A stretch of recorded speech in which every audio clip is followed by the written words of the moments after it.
We're going to have an interesting conversation, I believe, with Jaimes Rant. He's with the LA Times, and he's written about Air America's demise, clearing the air on talk radio. Jim, welcome to the Young Turks. Thank you. Thanks for having me. No, we appreciate your time. All right, so now we're going to do this in a fun way. You tell me what your thesis is on why you think they went under, and then I'll tell you the reality. You want me to tell you my thesis on Air America? Yeah, what do you think went wrong? What do I think went wrong? Well, I base this on talking to a lot of folks who are on progressive radio, including Stephanie Miller. I think you had people who were so intent on getting the political message right that they didn't think they had to get the entertainment or engagement piece right. So I think you got a fair amount of earnestness, maybe even a fair amount of illumination, but you didn't get much oomph. And, and I think now what's happened is, well, even going back years, I think a lot of the cities where the biggest, strongest stations are, those have been taken over or were taken over years or even decades ago by folks like Mr. Limbaugh and Sean Hannity, and now there's sort of almost a monopoly in some of the bigger cities on those stronger signals, and it's kind of that's the default setting in a lot of places. So I guess that's a part of my thesis. Go ahead, tell me what really happened. All right, so I agree and disagree. Let's start that way. The part I disagree with is that it had anything at all to do with the talent, because. Now, did I love every show? Not even close. I'm kind of a jerk that way. I don't like any of the other shows. I like some of the hosts. I think they're great, and I listen, and it's not my show, so obviously I do it differently, right? So I'm not saying they were the most talented people in the world, but the proof's in the pudding, and the ratings for the stations they were on were, generally speaking, perfectly fine. Now, for example, Tom Hartman beat Rush Limbaugh in several markets, and if you're in radio, you have to understand one of the things you mentioned there is really right. They have the top stations, top AM stations, etc., all locked down by conservative talkers. And what they do when they want to introduce any new format, because these radio stations have, so many different stations, the companies have so many different stations within one market, that they say, all right, look, if I want to try, I don't know, hip-hop country, or I want to try liberal talk, well, I'm going to put it on my weakest station, the one with the lowest ratings, the lowest signal. It can't even get heard in most of the market. And then I'm going to give it, X number of years to prove itself. And then if it does really, really well, I'll move it up to the fourth worst station, and et cetera, et cetera. So for the stations they were on, the ratings were fantastic. So I think it's totally wrong to say that it had really anything to do with the talent at all. Thoughts? Go. Well, I think it's I think it's maybe a lot of what you think, but I think it's a fair amount of the other. I mean, I don't listen to Tom Hartman a lot, but when I do, I think kind of Mr. Rogers. I think of the high school teacher I had who was very well-meaning, but kind of hit the same notes over and over again.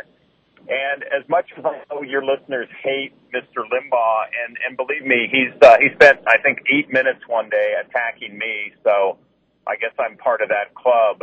I have to admit, you go on his website, you hear, for instance, I think one thing he does very well is his parody ads. He doesn't even necessarily do those. He's got other talent or producers who do those. And I think, he does a pretty good job of engaging his audience. And so I do think the talent is part of it. I don't think by any means, though, I think some people get so upset about this because they think it's an intractable, unsolvable problem.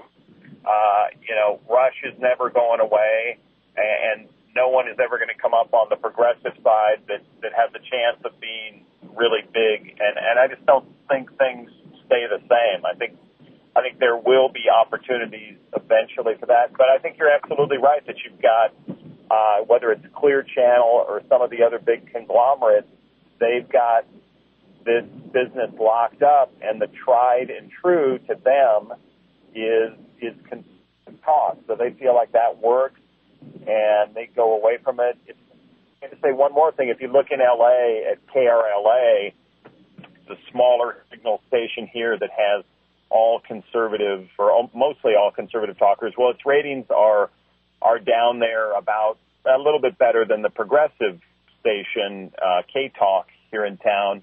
But that's, of course, largely related to what you said. If you don't have a very strong signal, not many people are going to be able to get you even if they want. So I think it's mixed, but I wouldn't totally discount the talent piece of it. I think you got to have, the other thing that I think is true is you got to have people like yourself who really want to be on the radio rather than someone maybe like Senator Franken, who kind of thinks it's fun to be on the radio, but he's really just passing through town. Well, K-Talk's a great example of this, because I know while we were there that they had talked about, I believe they had tripled their ratings when they went to Liberal Talk. So they were, doing another radio format. It wasn't working. They go to Liberal Talk, they triple their ratings. So that gives you a context of how well it worked given the situation. So, and the other thing is, Jim, nobody's talented, okay? I think they're all deathly dull. I don't mean the progressives. I mean everybody on radio. They say Rush is great, but he gets terrible ratings. He's just on 600 stations. That's why he has the numbers that he has. If you look at him market to market, there were years, of course, where he was dominant. But now, he's like 13th in the market, 24th in the market. So a lot of this is hype and mythology. And then the Rush clones are the most boring people in the world. Have you ever listened to their shows? Yeah, well, I think the clones are very bad. Hey, look, and I want to make it clear to your audience, as I said, I've been attacked at least once that I know of on his show, because I think he puts a lot of garbage out into our atmosphere that,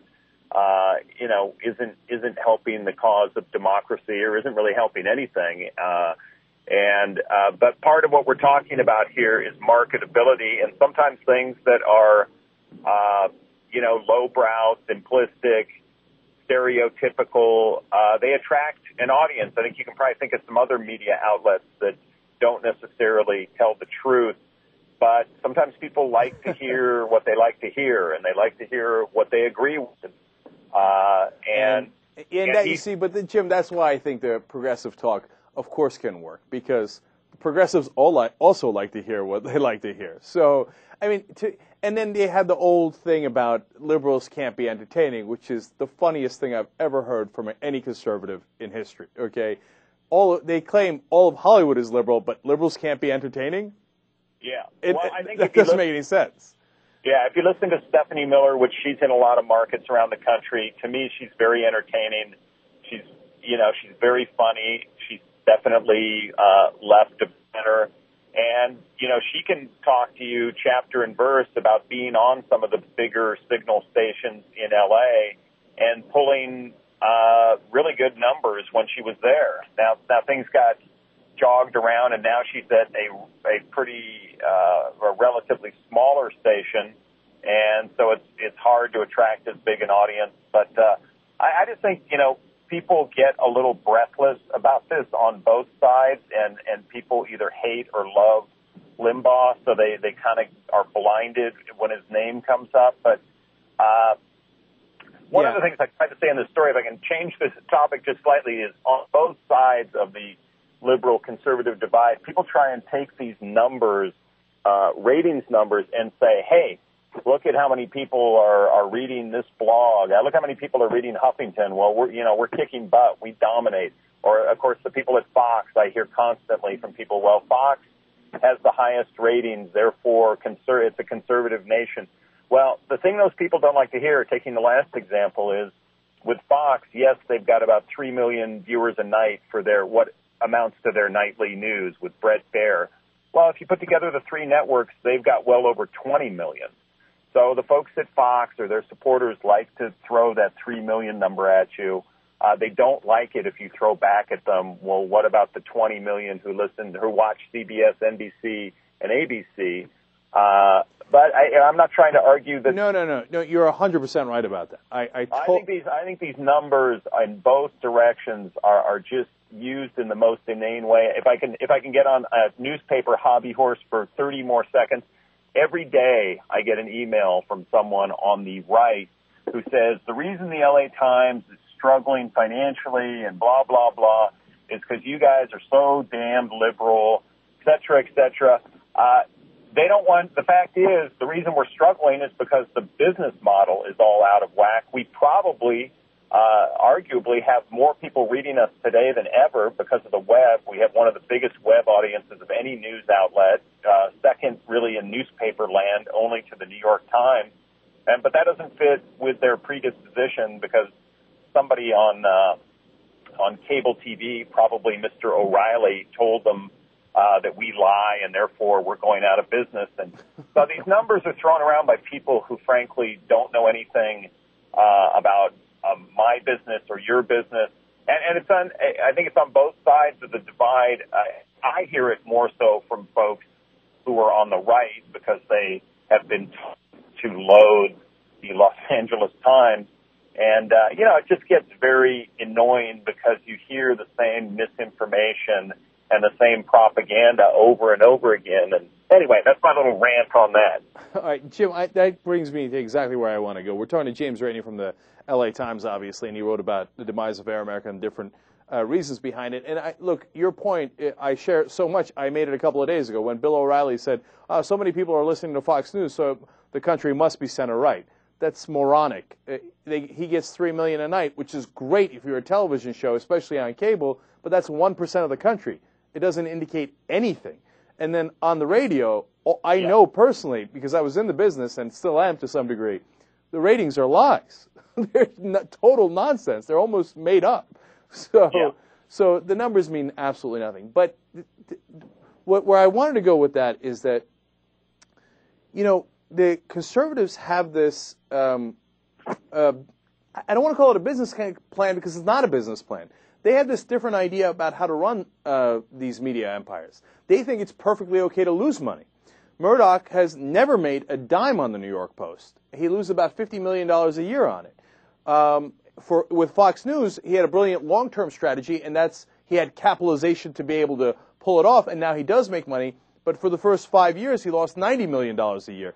Air America never came close to losing anywhere that kind of money. And then you get into the Washington Times, which has lost over $1 billion. Weekly Standard has never made money, et cetera, et cetera. So there is some chance that, the conventional wisdom out there that, Air America and liberals didn't concentrate enough on making this a business is actually exactly wrong. That the way that they get their political message out, the conservatives do, is they don't treat it as a business. They treat it as an investment in political ideas. Yeah, I just think, they have been, in some cases, and you look at Fox, like a lot of businesses, you have to start out and you have to invest in your business. I mean, another thing we haven't talked about, but that I'm sure some of your listeners would probably subscribe to, is the very nature of the definition of these terms, liberal, conservative, might be part of the explanation. I mean, if you're conservative by nature, you think things should stay the same, you want them to stay the same, and maybe you're more susceptible to a one-note message. I think there have been studies done about the different disposition, psychological states of folks from varying parts of the political spectrum. Liberals by nature, hey, I can hear it this way, I can hear it that way. I'm willing to change. We heard a lot of argument about this, about our last president, his unwillingness maybe to sometimes bend off of a particular point of view when the facts on the ground changed. And I just think that, perhaps that's part of the strength of conservative talk is that these folks in the audience, maybe they want to hear something beat over the head over and over again. I don't know. That's a theory that is out there. I'm not gonna come out and fully endorse it, but I think it's an interesting point to think about. It is. What I'm concerned about is the conventional wisdom that these conservative media guys have figured out how to make it a business and are somehow better at business is total and utter nonsense. That you've got a couple of success stories and a lot of failure. Well, and we're also right now we're in a revolutionary period, as you know, with what's happening with the internet, which is disrupting all of these technologies, all of these sorts of business quite radically. And anyone who says they've got it all figured out and sort of smugly asserts, well, hey, we're on top. A couple of years ago, we had folks talking about one-party nation for the Republicans up until a Senate race was lost a few days ago by the Democrats. We had some folks talking about how the nation's inevitably headed towards being more progressive or liberal. I just think a little humility on trying to judge these things and where they're headed is in order. And on most of these programs where this comes up, whether it's on talk radio or cable TV, you just hear a lot of blather, from extremists on both sides. And the fact is, this stuff is quite fluid, and we don't know exactly where it's going, especially with what the disruption, which I do think, the one thing I do think most agree on both sides is this disruption caused by the internet is unprecedented. And, we're in a revolution, and in revolutions, you don't always know what the outcome's going to be on the other end. Yeah, look, that's why we transitioned over to the internet. If you're worried about the revolution, well, then you should be part of it rather than getting run over by it. And, we had great ratings on Air America, but now we have 188 million views on YouTube. So you got to get out ahead of it. But it's been a great conversation. Jim Rainey from the LA Times, really appreciate you coming on to talk about it. Have you seen all the TYT videos from today? Check out the Young Turks YouTube channel. Do it already.